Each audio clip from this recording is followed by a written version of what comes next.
नमस्कार। मैं जनमुक्ता शिवम गौतम। अभी 2-3 महीने पहले एक नकली पार्टी बनाई गई।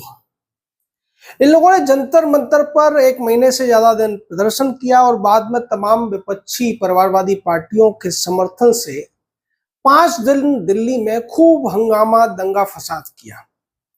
उसके बाद ये जो नकली पार्टी थी, इसके जो नकली नेता थे, जो वास्तव में आम आदमी पार्टी के ही पुराने प्यादे थे, इनको इतना घमंड हो गया कि ये अपने आप को 7वें आसमान पर पा रहे थे। तमाम प्रपंचों के बाद इन्होंने एक कोर कमेटी बनाई और उसके बाद जब लोगों ने झारखंड के मामले पर पूछना शुरू किया तो उन्होंने सोचा कि चलो दिल्ली में जाकर एक बार फिर से जंतर मंतर 2 करने की प्लानिंग करते हैं। ये लोग दिल्ली आते हैं, दिल्ली में तमाम हॉल में मीटिंग करने की कोशिश करते हैं। एक जगह परमिशन मतलब बुकिंग भी हो जाती है, वहां से भी इन्हें मना कर दिया जाता है कि आपको परमिशन लेनी पड़ेगी। तो ये जो कॉकरोच थे, इनके जो 3 नेता हैं, ये जब कहीं जगह नहीं मिलती तो दिल्ली के एक पार्क में जाकर मीटिंग करना शुरू कर देते हैं।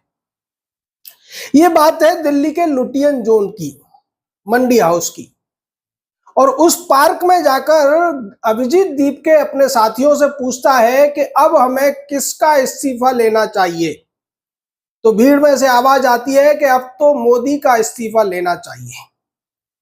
और ये सब ड्रामा चल ही रहा था कि तभी वहां आस पड़ोस में रहने वाली जनता को ये सारी चीजें सुनाई देती हैं और जनता फिर इन लोगों के सामने आकर खड़ी हो जाती है और इनसे कहा जाता है कि यहाँ ये नौटंकी नहीं चलेगी, ये ड्रामा बंद करो, पार्क खाली करो या यहाँ से भाग जाओ। अभिजीत दीपके, सौरभ दास, आशुतोष राका और तमाम जो दूसरे कॉकरोच थे वो पब्लिक से उलझने की कोशिश करते हैं, लेकिन पब्लिक इन्हें साफ कह देती है कि यहां से जल्दी निकल जाओ नहीं तो बहुत बुरी मार पड़ेगी। केजरी का चेला, मनीष का चेला, संजय सिंह का चेला, तीनों वहां से चुपचाप दुम दबाकर भाग लेते हैं। मीडिया में आकर बयान देते हैं कि हमें पुलिस परमिशन नहीं दे रही है, हमें मीटिंग नहीं करने दी जा रही है, पब्लिक हमसे लड़ रही है। हकीकत यह है कि इन कॉकरोचों की हकीकत खुल चुकी है। लोगों को पता चल चुका है कि ये किसके इशारे पर और क्या षड्यंत्र करने की कोशिश कर रहे हैं। कुछ युवाओं को शुरुआत में यह लगा था कि शायद ये उनके भविष्य को संवारने के लिए कोई बड़ा राष्ट्र हित का आंदोलन खड़ा कर रहे हैं, उनके हितों को साधने की कोशिश कर रहे हैं। लेकिन धीरे धीरे इनकी कलई खुल गई थी। इनके मंच से जिस तरीके की बातें की जा रही थी, मंच के सामने खड़े होकर जिस तरीके से कम उम्र के लड़के लड़कियां अश्लील भद्दी भद्दी वीडियो बना रहे थे, गाली गलौज का भरपूर इस्तेमाल हो रहा था और मंच से कभी भी एक भी दिन इनमें से किसी भी नकली नौसिखिए नेता ने उसका आलोचना करने की हिम्मत नहीं दिखाई थी। बाद में तो तमाम पार्टियों के जो नेता थे या आशुतोष टाइप के तथाकथित पत्रकार थे, वो कहने लगे कि जैन जी को आप मर्यादा में कैसे बांध सकते हैं। मतलब ये कहने की कोशिश कर रहे थे कि जैन जी का मतलब है गालीबाज पीढ़ी। ये लोग भूल गए कि आज जितने भी लोग अधेड़ उम्र के हैं या फिर बुजुर्ग उम्र के हैं या फिर और ज्यादा बुजुर्ग हैं, वो सब भी कभी न कभी युवा ही रहे हैं। युवा पीढ़ी ऐसा नहीं है कि पहली बार भारत में आई है या दुनिया में आई है।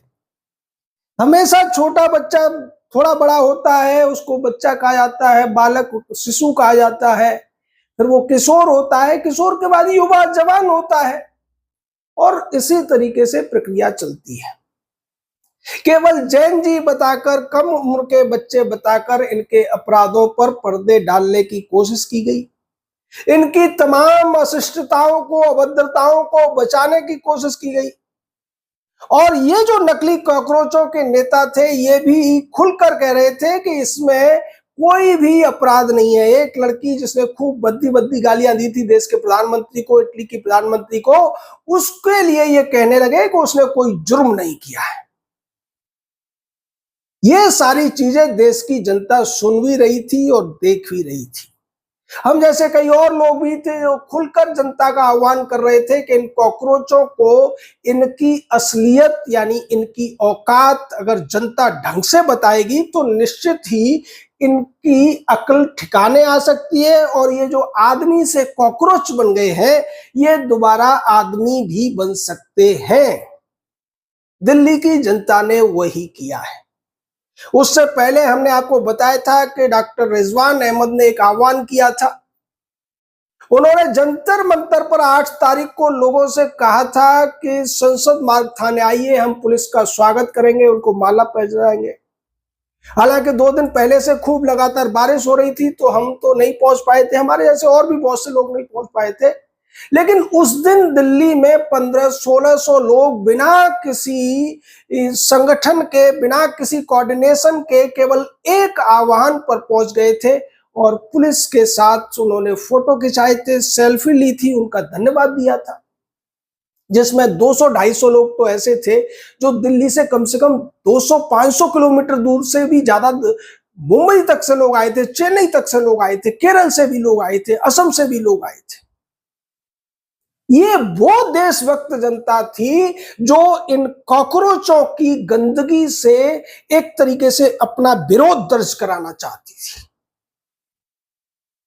हमने आपको आंकड़ा भी बताया था कि कॉकरोचों के पूरे 1 महीने के प्रदर्शन में मुश्किल से 1.5 लाख लोग पहुंचे होंगे जंतर मंतर। लेकिन 20 तारीख का जो संसद मार्च का आह्वान था उसमें तमाम परिवारवादी विपक्षी पार्टियों ने अपनी पूरी ताकत लगा दी कि वहां भीड़ इकट्ठी की जाए, उपद्रव किया जाए, पुलिस को और आरएएफ को मजबूर किया जाए कि वो पैलेट गन चलाएं, वो लाठी चलाएं, वो गोली चलाएं, जिसके बाद लाशों पर राजनीति की जा सके। लेकिन पुलिस और आरएएफ ने संयम का परिचय दिया, जिस संयम का धन्यवाद देने के लिए 8 तारीख को 1500-1600 लोग संसद मार्ग थाने पहुंचे।